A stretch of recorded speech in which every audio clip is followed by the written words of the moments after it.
Olá, você que acompanha a TVA, você amigo telespectador, amiga telespectadora, internautas também. Estamos dando início a mais uma edição extra, programa que discute os principais assuntos de Santa Catarina, sobretudo as pautas da Assembleia Legislativa. Nesta semana nós vamos discutir a questão da vacina italiana. Uma proposta aí de discussão na Assembleia, de audiência pública feita pelo deputado Ismael dos Santos, vai discutir, quem sabe, uma parceria com o laboratório italiano para, quem sabe, Santa Catarina participe dos testes também desta nova vacina. Uma outra pauta é o retorno às aulas também na rede privada de ensino. E, por fim, o pedido, a solicitação da Comissão de Saúde pela habilitação de mais leitos de UTI na rede estadual e também na rede filantrópica do estado de Santa Catarina, dado o aumento dos casos de coronavírus. Para essa discussão, temos a participação hoje do jornalista Vânio Bosley. Vânio Bosley, prazer mais uma vez falar com o senhor, dividir esse espaço, é uma grande alegria. Muito obrigado por ter aceitado o convite. Obrigado, Marcelo. Cumprimentar também o Muricy. E, mais uma vez, aqui na TVA, como você disse, o programa que dá repercussão dos atos, fatos e decisões dos deputados aí na Assembleia Legislativa. Muito bem. Muricy Balbinotti, da Diori também, jornalista da Diori, prazer mais uma vez também dividir esse espaço com você. Meus cumprimentos, Marcelo, Vânio, sempre um prazer participar do programa. Bom, como eu disse, nesta semana nós tivemos então na Assembleia Legislativa uma audiência pública em que foi discutida a volta às aulas na rede privada. Há uma grande preocupação, tendo em vista que estão aumentando o número de casos novamente do coronavírus, né? E ao mesmo tempo que o setor sofre as penalidades causadas pela pandemia, porque a pandemia ela não causa só o sofrimento à saúde das pessoas, mas também ao bolso. E esse é um dos setores mais atingidos, né? Porque desde o início da pandemia as escolas estão fechadas. Na opinião de vocês, há uma condição segura para o retorno às aulas? Por favor, Vânio Bosley. Olha, Marcelo, é o seguinte, se for pelos pais, as aulas já deveriam estar acontecendo, as aulas presenciais. Houve, inclusive, né, na semana passada, uma decisão do Sindicato das Escolas Particulares, uma liminar foi concedida para a reabertura das aulas presenciais. O Sindicato dos Professores entrou com uma ação também na Justiça pedindo a revogação dessa liminar e ganhou a causa. Por isso, as aulas não puderam ser realizadas ou reiniciadas. Inclusive, os pais, muitos pais e alunos, estão com carta aberta na sociedade, nas cidades aí também, pedindo logo o imediato reinício das aulas presenciais. Pois Muricy, é difícil avaliar, né, o que é pior. Eu acredito que a pandemia ela nos colocou à frente aí escolhas de Sofia, podemos dizer assim, né?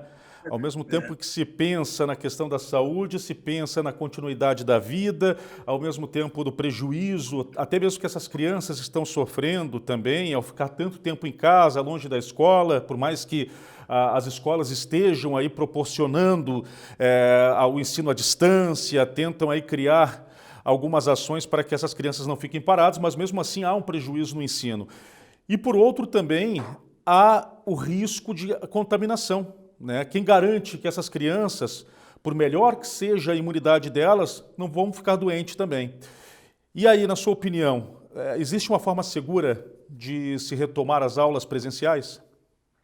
Eu acredito, Marcelo, Vânio, que 100% segura esse retorno nunca vai ser. Ao mesmo tempo que a gente voltou ao comércio, voltou com outras atividades sem 100% de segurança, as aulas poderiam voltar com determinados protocolos, determinadas escolhas, decisões, sem esse 100% de segurança, porque a gente ainda está enfrentando a pandemia, o vírus não foi embora, enfim, a gente bateu o recorde de casos ativos recentemente, mas essa discussão sobre a volta das escolas, a volta do ensino presencial, ela é uma pergunta que tem que ser feita todos os dias e tem que ser respondida todos os dias, porque o combate à pandemia ele é muito dinâmico, né? Uma hora uma região está mais afetada, outra hora outra região está mais afetada. Então, a gente precisa de decisões dinâmicas. Não posso dizer agora que está seguro e daqui a pouco a coisa muda, né? O combate ele é muito cheio de nuances, né? O governo do estado, no início de junho, tinha lançado aquele mapa de cores para indicar onde haveriam restrições. Depois o próprio governo mudou os critérios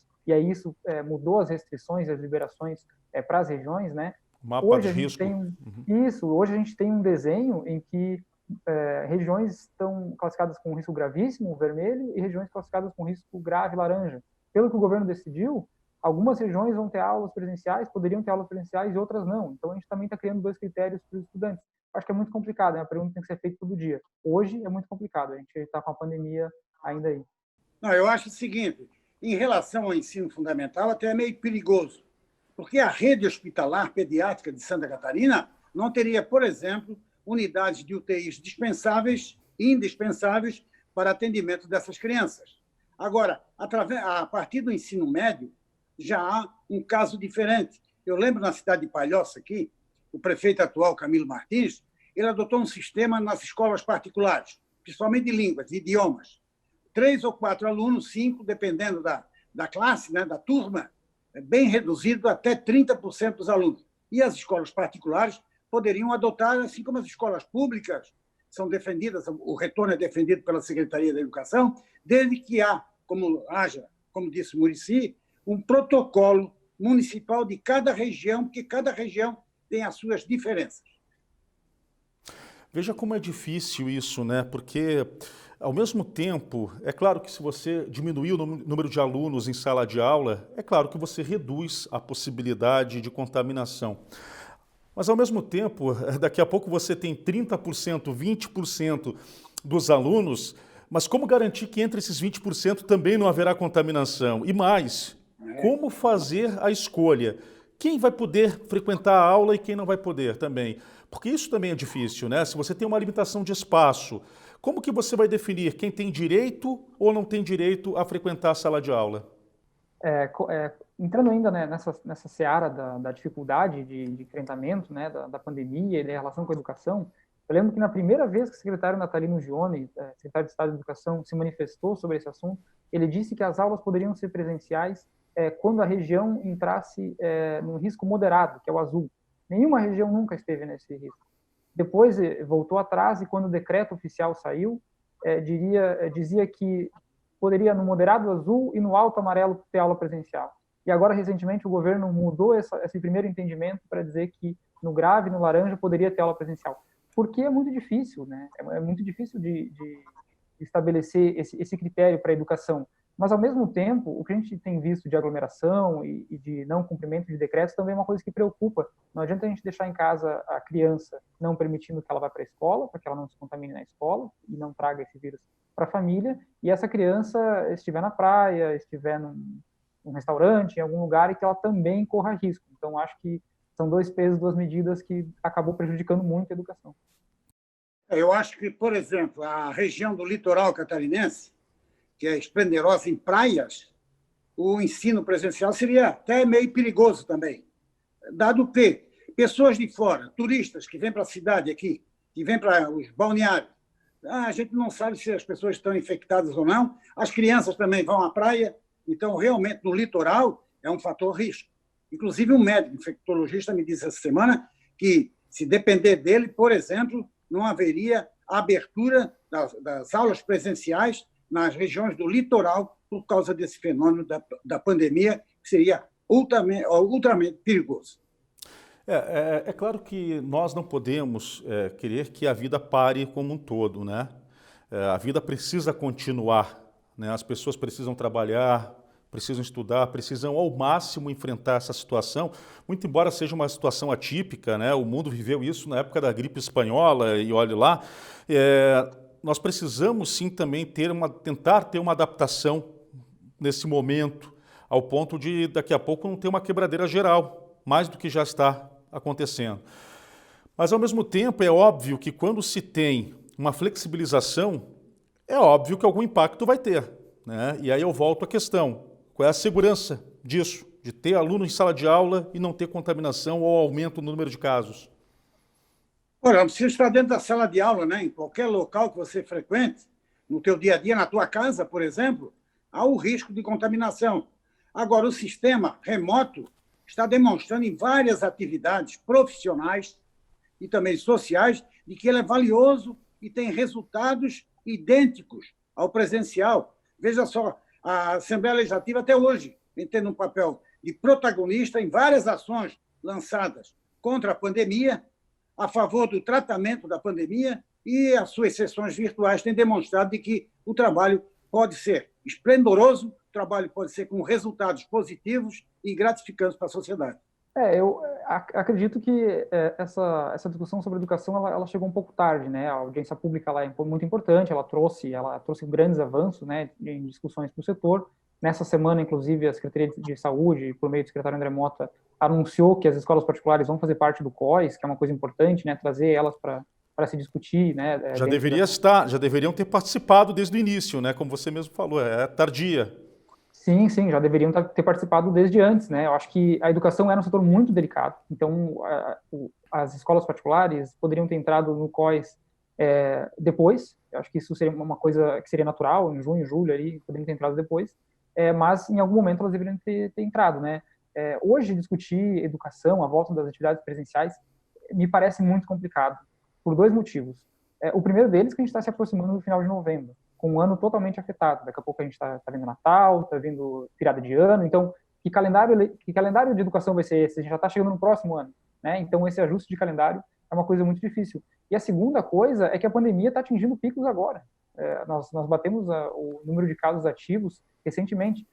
Em setembro, a gente teve uma certa normalidade e ali a aula não voltou. Não era seguro naquele momento e não era seguro antes, e não vai ser seguro agora e talvez não vai ser seguro por muitos meses ainda. Mas hoje a situação no Estado é a pior desde março. Exato. Agora tem o outro lado da moeda.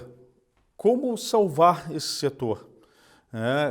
Eu já tenho ouvido falar de escolas que vão ter dificuldade aí para continuar, para retomar a sua atividade profissional, ou daqui a pouco vão ter demissões. Que tipo de socorro é possível buscar? Até mesmo junto com o governo federal, que já gastou aí mais de 1 trilhão com a pandemia, contando ações emergenciais, auxílio, Pronamp, entre outras ações, mas ao mesmo e até se daqui a pouco podemos colocar nessa conta aí queda de arrecadação do governo federal, aí acho que esse número vai além. Mas e aí, como salvar esse setor também que é tão importante para a economia? Atualmente, aliás, está em discussão no Congresso Nacional 2 projetos que têm a mesma identidade, né? De auxiliar as escolas particulares, que é uma atividade econômica também muito importante, tem um lado social, emprega muitos profissionais, muitos trabalhadores, só que é através de financiamento. E nessa hora há proposições também, mas ainda não entraram na prática, de diminuir os impostos, a carga tributária principalmente, né? Esses encargos, ou prorrogar o pagamento do fundo de garantia, o depósito, enfim, são várias atividades que estão sendo discutidas que seriam importantes. Agora, empréstimo por empréstimo, você pega em qualquer banco. Mas será que vai haver esse acesso mais facilitado, né? É isso que nós temos que nos preocupar. Talvez um programa, como o senhor disse, essa discussão no Congresso Nacional, algo que realmente faça com que seja efetiva essa liberação para as escolas, né? Muricy? Eu acho complicado essa questão do crédito. Eu acho que o crédito tem que existir, ele é emergencial ali, ele precisa acontecer. Tem outra medida do governo federal, que é aquela própria medida provisória dos funcionários das empresas, que diminuía a jornada e o salário. Essa é uma medida que pode e deve ter acontecido nas escolas. Isso aí tem a ver com a flexibilização da lei trabalhista também, né? Que sem prever a pandemia já ajudou, essa lei já antecipou uma ação, sim. né? Facilita para a escola, como empresa, né, gerir essa questão dos seus funcionários, reduzir seus custos, enfim, porque para de gastar água, para de gastar luz, etc.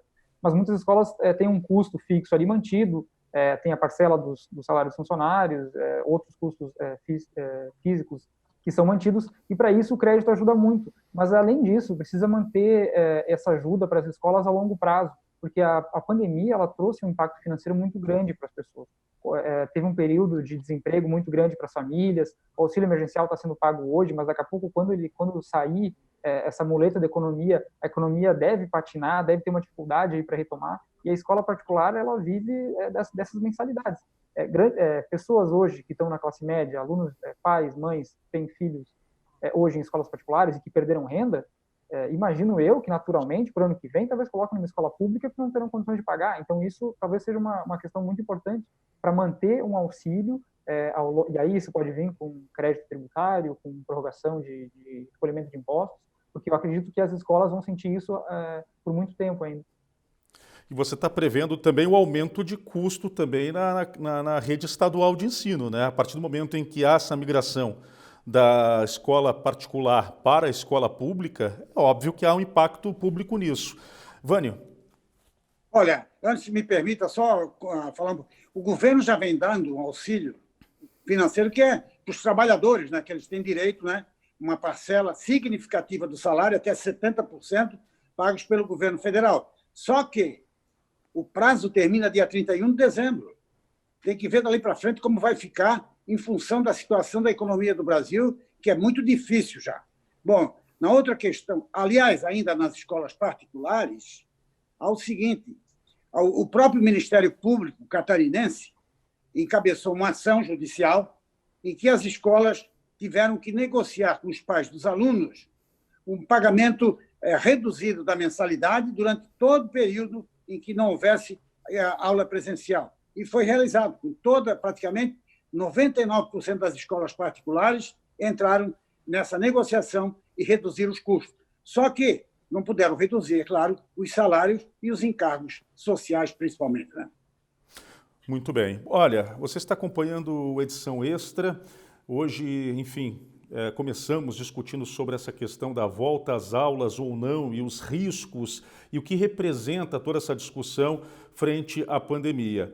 Hoje participando do programa, os jornalistas Vânio Bosley e também Muricy Balbinotti da Diori. Nós vamos ao primeiro intervalo e já voltamos com mais edição extra.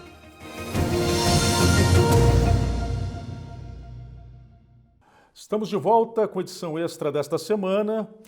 Hoje recebendo, então, aqui participando conosco, os jornalistas Vânio Bosley e também Muricy Balbinotti da Diori. No primeiro bloco, nós discutimos a discussão e a audiência pública que a Assembleia realizou nesta semana a respeito do retorno às aulas na rede particular de ensino. E a partir de agora, nós vamos falar também sobre uma proposta de discussão, de audiência apresentada pelo deputado Ismael dos Santos, do PSD, ele que propôs, então, a discussão sobre uma possível parceria de Santa Catarina com a Itália, porque o que acontece? O Instituto Lázaro Spallanzani de Roma está realizando, então, aí pesquisas e também o desenvolvimento de uma vacina, que inclusive já chegou à fase de teste em humanos. Numa conversa com um representante da Câmara de Comércio Brasil-Itália, o Diogo Mezzogiorno, o Ismael dos Santos teve conhecimento a respeito dessa vacina e levou essa proposta para a Assembleia Legislativa. Na opinião de vocês, Santa Catarina, seria interessante para Santa Catarina também, a parte também, quem sabe, formar uma parceria com o Instituto Italiano, assim como São Paulo fez aí em relação ao Coronavac, ao Instituto Butantan, para que, quem sabe, aqui via Santa Catarina também a gente encontre mais uma possibilidade de vacinação da população, Muricy? Até pela proximidade, né, Marcelo, do nosso sangue com o italiano, né? É muito perto. Eu acho que é importante essa participação, mesmo porque estaria nessa parceria a própria Universidade Federal de Santa Catarina, que já foi consultada e participou dessa audiência na Assembleia Legislativa, o próprio LACEN, que é o Laboratório Central de Santa Catarina. Então, seria muito importante que Santa Catarina recebeu praticamente, sem qualquer parecer técnico ou qualquer orientação técnica, realmente foi uma disposição dos técnicos, né, dos especialistas profissionais italianos, em fazer essa conversação através do deputado Ismael dos Santos, que trouxe o assunto à discussão na Assembleia. Pois é. E você, Muricy, na sua opinião, é importante Santa Catarina também tem que dar espaço, não ficar somente passiva em relação às movimentações do governo federal quanto à questão da vacina, e até porque nós temos hoje no Brasil uma discussão extremamente ideológica, né? Então, ou seja, acho que Santa Catarina pode talvez escapar um pouco disso e, quem sabe, apresentar uma alternativa nova? Eu acho que o exemplo que a gente teve de São Paulo, de Curitiba e de outras localidades que fizeram um intercâmbio de informações e de profissionais foi muito interessante. e nos mostrou que o Estado poderia ganhar muito com isso. Pode ser que a gente não tenha uma parceria que lá no final tenha uma vacina exclusiva para Santa Catarina, não seja bem isso, mas que a gente consiga se aproximar de pessoas que do outro lado do mundo estão conseguindo pensar em alternativas para combater a pandemia. Isso é muito importante, colocar o LACEN no processo, colocar a UFSC no processo, para que a gente consiga conversar com outros atores para ter um combate mais efetivo à pandemia. O combate à pandemia ele sempre foi muito difícil porque é um vírus desconhecido. Então, quanto mais essa troca de ideias se tiver com as pessoas, olha, naquele lugar estão fazendo assim, aqui a gente está fazendo diferente, então vamos ver como é que a gente vai se comportar. São Paulo teve dividendos de tecnologia e políticos, né, midiáticos, assim, com essa parceria com a vacina chinesa, muito importante, né? Curitiba também tentou uma parceria nesse sentido. Eu acho que foi uma primeira conversa ainda, né, inicial, mas que pode render bons frutos para o Estado. Eu acho também importante, assim como o governo não tem agido, o nosso governo, o governo estadual, não tem agido assim para frente, né, em busca de alternativas, tecnologias que possam combater de frente a pandemia do coronavírus, a Assembleia Catarinense tem sido protagonista em diversas ações. Já começou lá no início, na metade de março, quando decretou o estado de calamidade pública aqui em Santa Catarina, que deu poderes ao governo para que fizesse contratos simplesmente sem licitação. Da mesma forma, destinou recursos junto com os demais poderes para que o governo do estado tivesse também uma verba extra para enfrentar o coronavírus. Da mesma forma, reduziu custos, congelou salários dos deputados, dos servidores da Assembleia. Enfim, a Assembleia Legislativa tem sido realmente protagonista em diversas ações de combate à pandemia. E essa da vacina italiana é uma delas. O que está acontecendo, por exemplo, com a nossa governadora interina, que até agora não se manifestou de uma forma aberta em relação à pandemia? Ela tenta emplacar uma ligação com o presidente Jair Bolsonaro. Será que ela está aguardando isso? O que acontece, tendo em vista que outros governadores já se manifestaram e ela até agora nada? Eu acredito que ela não estava em cima dessa política da pandemia, né?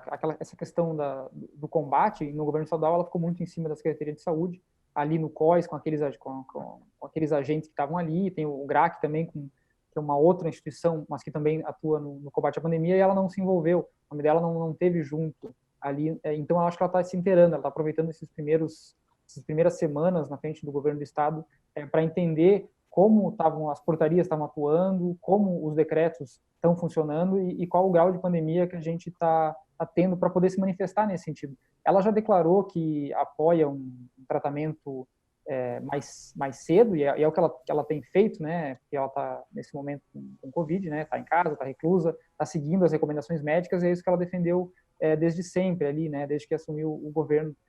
Então, eu acho que ela está esperando um pouquinho, sabe, Marcelo, Vânia, para se sentir um pouco mais confortável.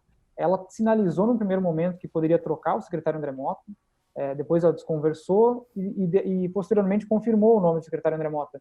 Não sei exatamente se ela confiou no trabalho do secretário André, como foi essa conversa, ou se ela também não tinha um nome para substituir, porque isso pode acontecer. Então, acho que ela está ainda vendo esses freios e contrapesos, conversando ainda, né, fazendo reuniões, para ver qual o melhor caminho. Só que ela não pode esperar muito, né? Não pode esperar muito, porque as nuvens que estão aí por cima de Santa Catarina mostram que pode ser antecipado aí o retorno do governador afastado. Nessa questão do secretário da Saúde, eu acho que faltou a ela, no primeiro dia do mandato, que ela assumiu o governo dia 29 de outubro, né? Se não me engano, ela deveria imediatamente ter convocado os técnicos da Secretaria da Saúde, o próprio secretário, para avançar. Vamos trabalhar, é prioridade contra essa pandemia. Claro, ela teve uma decisão isolada de autorizar os médicos que fizessem a prevenção contra a doença. Só isso. Pois bem. Bom, é uma pena que esse debate também da vacina, que é algo tão importante, tenha se tornado tão ideológico no Brasil, né? Esperamos que Santa Catarina esse debate não chegue aqui, até porque muita gente fala em vacina chinesa, mas há dinheiro chinês, há insumo chinês em tudo que é vacina. Daqui a pouco até nessa vacina italiana é capaz de ter também, né? Eu acredito que desinformação se combate com informação, né? Eu acho que as instituições públicas, aí, a equipe técnica de saúde, os prefeitos, por meio da FECAM, o governo do estado, a Assembleia Legislativa, vir a público fazer coro em conjunto para dizer, olha, essa vacina aqui, ela foi testada, ela tem eficácia, ela foi aprovada pela Anvisa, para convencer as pessoas. É claro que ninguém pode obrigar a pessoa a se vacinar. Se a pessoa não quiser se vacinar, ela não se vacina. Mas precisa convencer a pessoa. Essa é uma arma política importante para a saúde, porque não é uma questão individual de se proteger ou não, mas de combater a pandemia como um todo. E isso é um fator que pode nos dar uma certa normalidade o mais rápido possível. As pesquisas, as últimas pesquisas das vacinas, elas mostram um grau de eficiência muito importante, muito bom, e várias delas, né? A gente falava sobre quando chegar a vacina, tem várias vacinas em estudo, e todas elas estão mostrando alguns resultados positivos. Acho que vindo todas, a gente tem que fazer esse trabalho de convencimento. Aproveitando só a resposta do Muricy, bem correta, e dentro do fato, né, em discussão, eu lembro que assim que a Pfizer anunciou que a sua vacina tinha 95% de eficácia, no mesmo dia, a vacina chinesa também expediu um boletim dizendo a nossa tem 97%. Tomara que isso aí não acabe numa batalha comercial, mas sim científica. Essa sua preocupação é bem pertinente, Ivânio, e infelizmente eu acho que isso pode acontecer. Antes de continuar nossa conversa a respeito desse assunto, vamos ouvir o que tem a dizer aí o deputado Ismael dos Santos, que é o proponente dessa discussão. Vamos lá.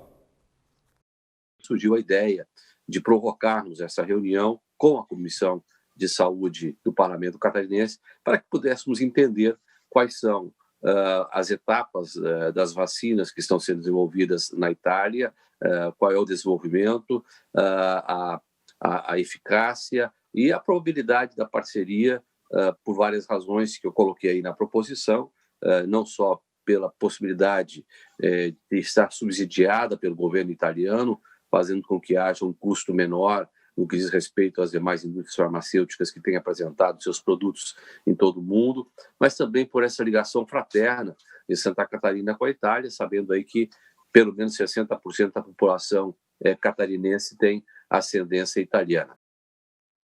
E aí, Ivânio e Muricy, o que vocês têm a dizer sobre a fala do deputado Ismael? Olha, da minha parte eu achei importante o que ele falou, mesmo porque, e dando significado a essa parceria, né, entre o Ministério das Universidades da Itália com no caso, Santa Catarina, através da Assembleia Legislativa. E mesmo porque, Marcelo e Muricy, a situação da Europa hoje é muito preocupante, é uma situação gravíssima da contaminação pelo coronavírus. Então, esses países que são avançados em tecnologia estão aí querendo buscar o remédio ideal, um santo remédio, como se diz, para realmente combater de frente a pandemia do coronavírus. Eu acho que essa parceria que a Assembleia iniciou, que tenha sequência, porque os resultados poderão vir a favor da saúde, principalmente de Santa Catarina. Marcelo, Vânio, várias iniciativas durante a pandemia que foram muito interessantes acabaram não indo para frente. Eu espero que essa não seja uma delas. Para isso, eu preciso montar um calendário de ações, né, para continuar conversando com as autoridades italianas, né, manter essa conversa para que isso progrida para frente. Eu acho que isso pode ser uma grande experiência para Santa Catarina, trazer esse conhecimento para cá, essa tecnologia para cá, envolver os técnicos de saúde, para que a gente possa ter uma experiência diferente, uma experiência nacional, um novo jeito de pensar e combater o coronavírus. Muito bem. Olha, nós vamos a mais um intervalo agora, né? Você está acompanhando mais uma edição extra aqui na TVAL e também, claro, no site da Alesc, onde você pode acompanhar todas as discussões, esses assuntos, as pautas que nós trazemos aqui. Nós vamos a mais um intervalo, na sequência o último bloco, e aí nós vamos discutir sobre a Comissão de Saúde que pediu a habilitação de mais leitos de UTI para o combate à pandemia, né, para o tratamento de pessoas atingidas pela pandemia. Então vamos a mais um intervalo e já voltamos com a edição extra desta semana. Estamos de volta com o último bloco do edição extra desta semana. Hoje participando do programa os jornalistas Vânio Bosley e também Muricy Balbinotti da Diori. Neste último bloco, a discussão vai ser o pedido da Comissão de Saúde para habilitação Essa Comissão de Saúde, lembrando, da Assembleia Legislativa, que pediu então a habilitação de mais leitos de UTI para o combate à pandemia, tendo em vista, inclusive, o crescimento no número de casos considerável aqui em Santa Catarina. No intervalo até falávamos aqui sobre os abusos e a falta de respeito, e o Vânio trouxe até uma situação, um cenário do que está acontecendo em alguns locais aqui do litoral, onde as pessoas realmente não estão respeitando aí as regras de isolamento.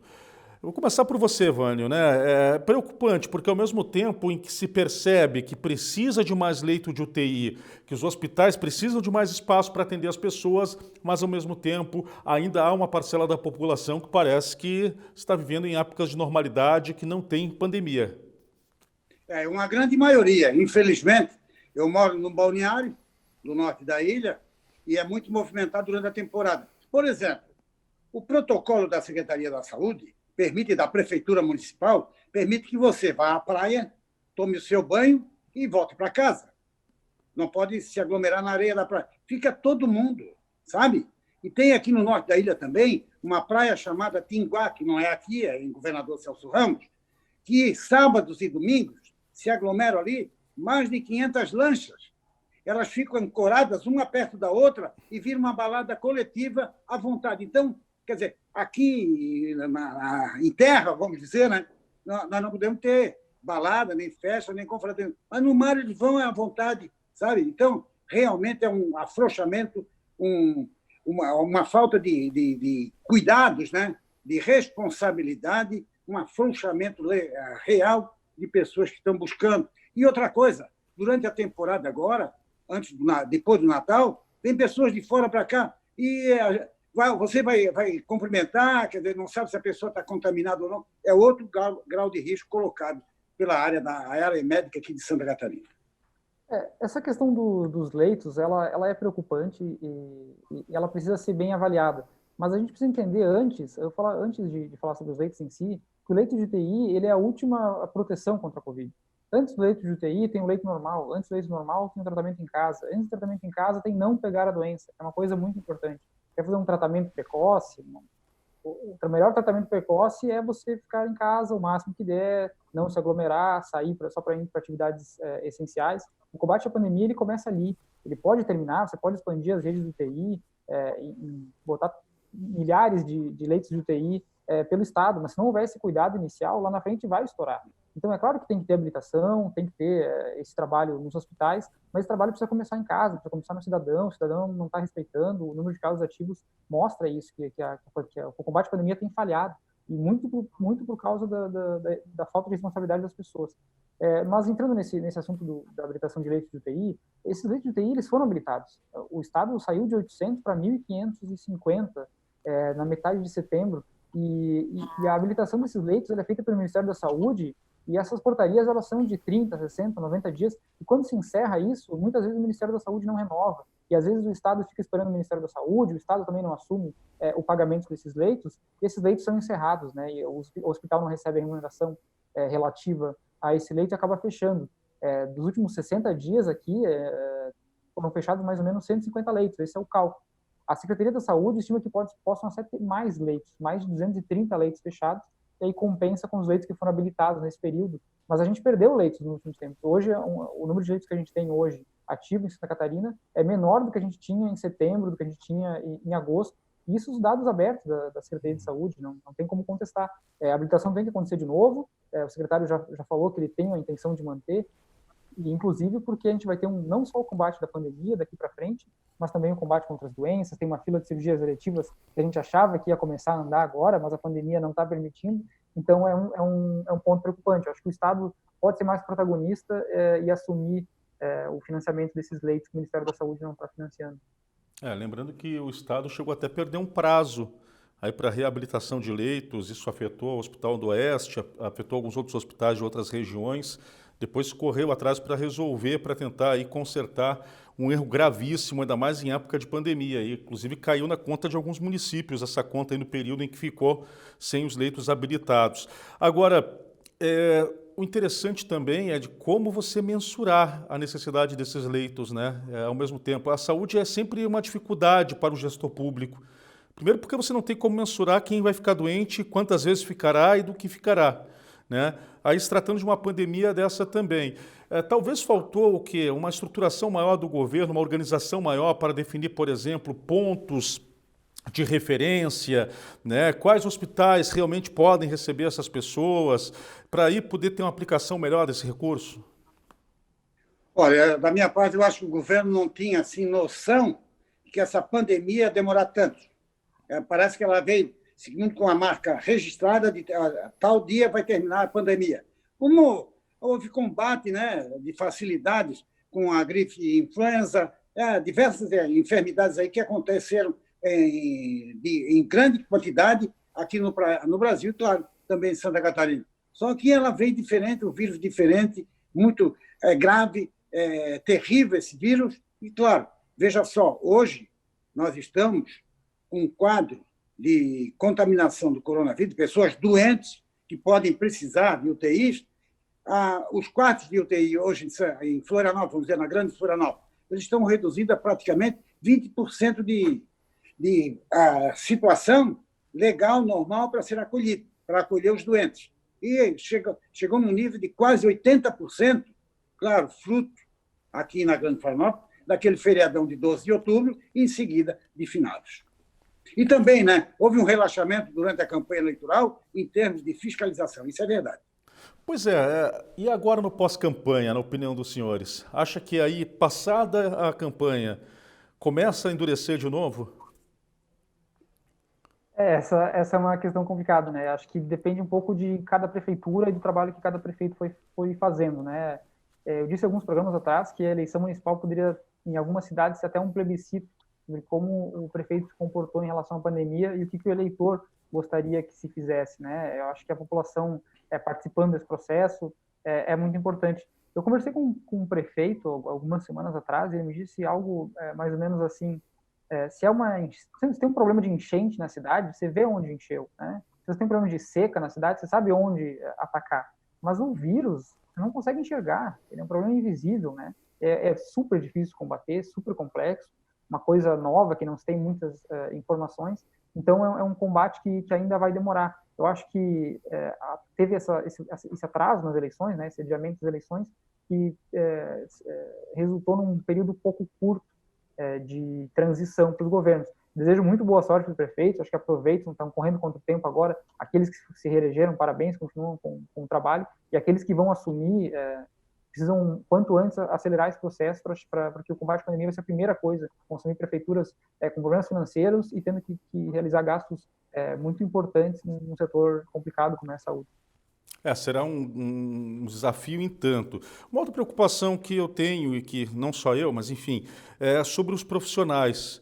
Há profissionais habilitados também, em número suficiente, para atender na rede pública essa demanda de pacientes com Covid? Porque uma coisa é aumentar a estrutura, ampliar a estrutura. Outra coisa é você também ter profissionais médicos que atuem também, que saibam atuar nessa área, por exemplo, que saibam... Estava conversando com alguns médicos dizendo que não é assim tão fácil você fazer ali a adaptação de um respirador no paciente e às vezes você faz a adaptação, o paciente não responde, você tem que saber fazer o manejo correto. E aí, daqui a pouco o Estado também vai ter que pensar em chamar mais médicos? Olha, atualmente, a maioria dos médicos que atua em hospitais públicos, por exemplo, ou privados, eles têm o mesmo coquetel de medicamentos para combater o coronavírus. Só que não para aí. Há necessidade de tratamento diferenciado para aqueles que se sentem muito mal, quando ataca o pulmão. A respiração é a principal vítima do vírus, do coronavírus, né? Então, realmente, não se falou até hoje em contratação de médicos, não houve nenhum contrato emergencial, por exemplo, para contratar mais profissionais e realmente, mas não houve também reclamações de que pessoas que estavam contaminadas pelo coronavírus tivessem ficado sem tratamento e sem atendimento nos hospitais públicos ou privados. Eu acredito que tem um jeito mais fácil de combater a pandemia do que fazer uma grande contratação de profissionais. E isso passa por aqueles cuidados básicos que a gente falou, de ficar em casa, usar máscara, porque desde o início as equipes técnicas elas disseram o seguinte: olha, a gente precisa achatar a curva, a gente vai ter doentes, vai ter mortes, mas eles não podem acontecer no mesmo momento, porque a rede instalada estadual e o número de médicos, ele é um número X, né? É um número que é o número calculado para a demanda mais ou menos que a gente vai ter na normalidade. Se a gente aumentar muito essa demanda, não tem número de médicos suficiente. Você pode dobrar o número de médicos. Se você dobrar o número de pacientes em UTI, a coisa vai estourar lá na frente. Então, acho que o cuidado ele tem que ser um pouco mais cedo. E pensando nisso também pela saúde profissional do médico.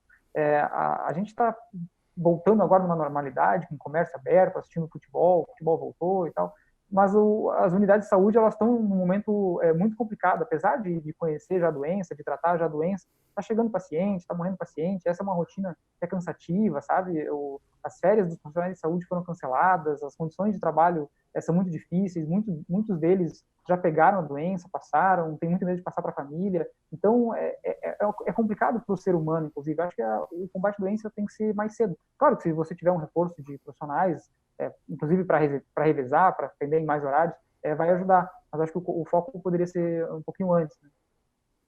Pois é, frente a todas essas dificuldades, é sempre importante, você que nos acompanha, saber que você faz parte também disso, né? De evitar que haja esse caos na saúde pública de Santa Catarina.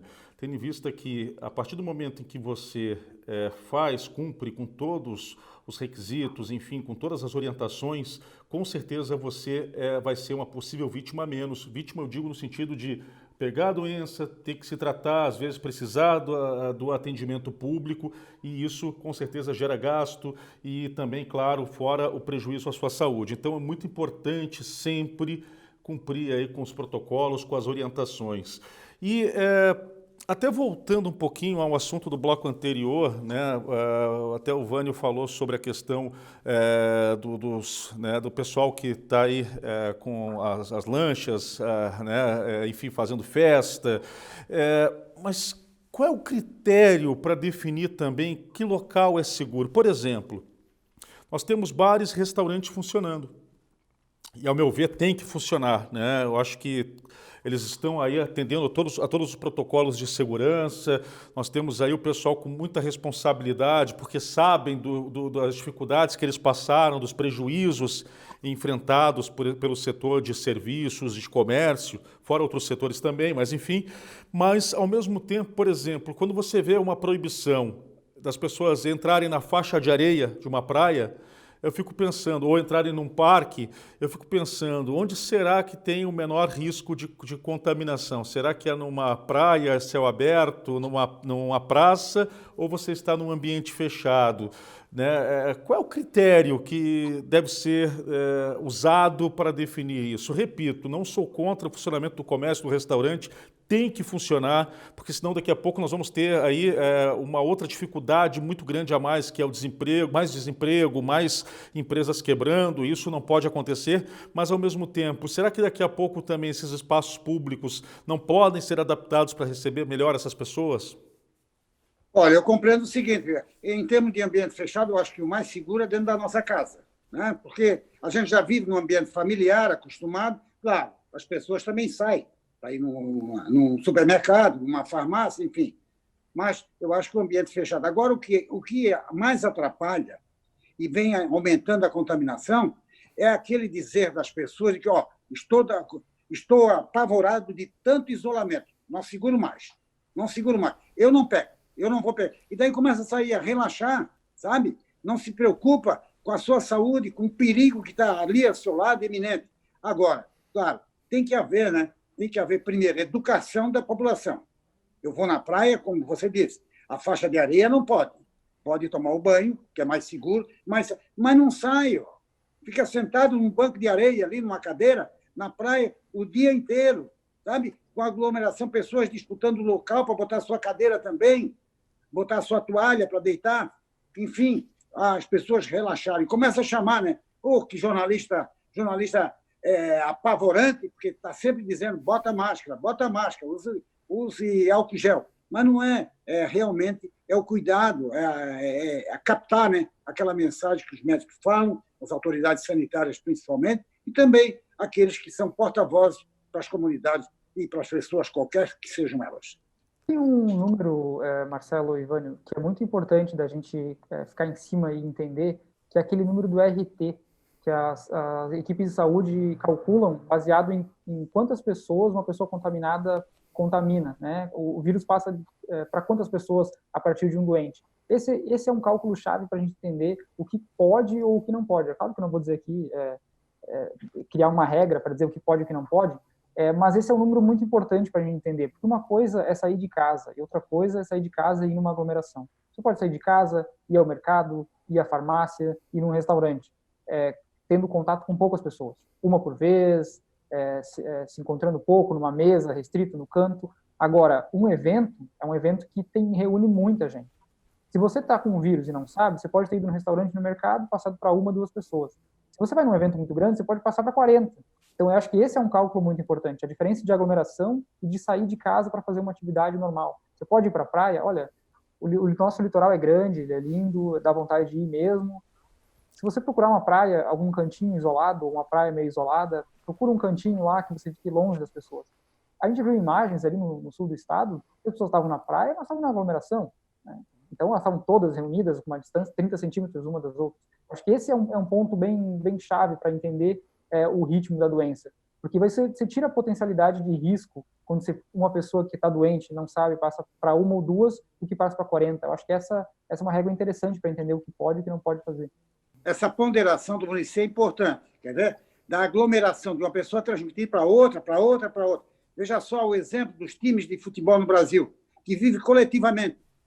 Estão contaminando até 18 jogadores. Realmente você tem razão, Maurício. Quer dizer, essa companhia, né? Essa aglomeração de grupos de pessoas, numa delas contaminada, vai ultrapassando barreiras e vai contaminando mais gente ainda.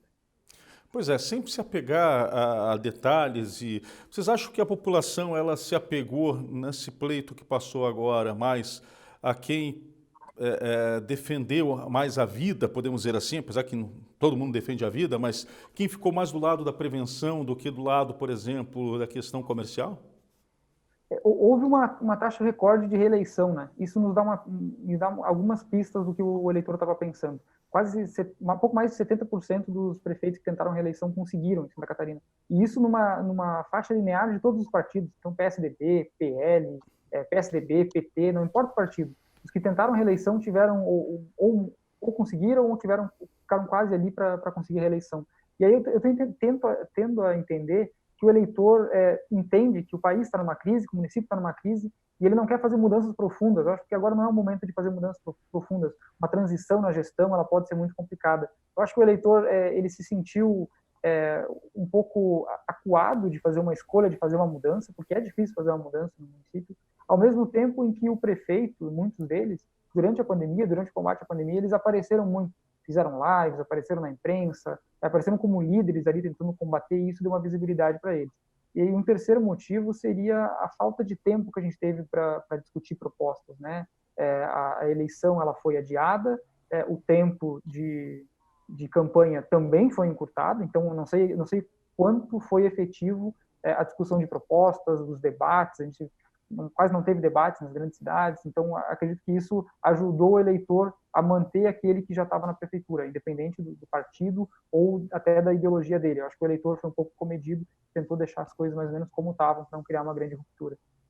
Pois é, e na opinião dos senhores, quais serão os principais desafios do início do próximo ano, até porque a expectativa de vacina aí é para os primeiros meses do próximo ano, até o primeiro semestre. Mas e aí, os principais desafios, como é que o Estado deve encarar esse início de 2021? Olha, do meu lado, eu acho que primeiro o Estado tem que conscientizar a população que a cura não é para já. A vacina vai demorar até meados do ano que vem, temos um novo ano, sempre há assim um retrato de prosperidade, de melhor trabalho, enfim, não vai.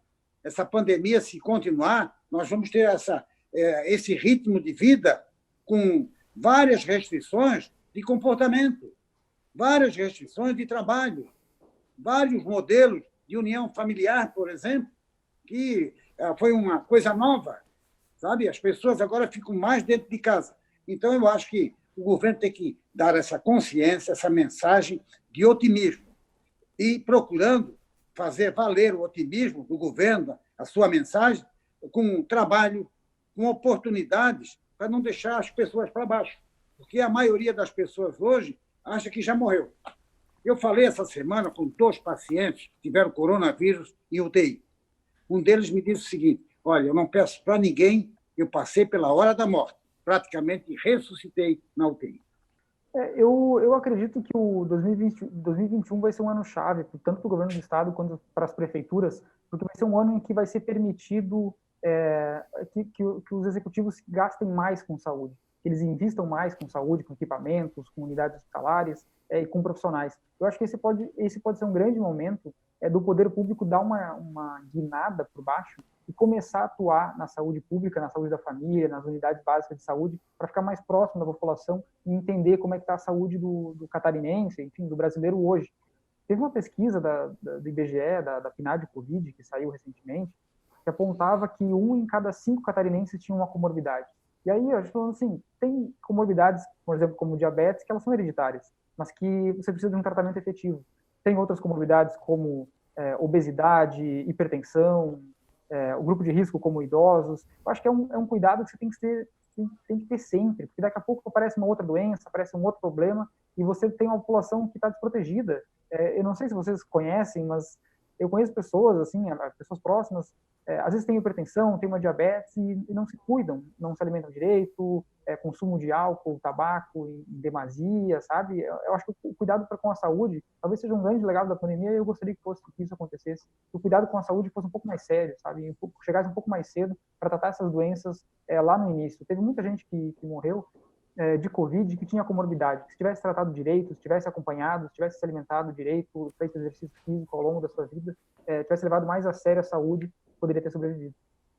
Muito bem. Olha, eu quero agradecer a vocês, né, a Vânio Bosley e também a Muricy Balbinotti, da Diori, pela participação em mais uma edição extra, onde discutimos aqui diversos assuntos, mais voltados, claro, à pandemia. Afinal de contas, a pandemia, como eu disse antes, não afeta somente a saúde das pessoas, mas é claro também tem toda uma questão econômica, social, e tudo isso é importante sempre estar em debate.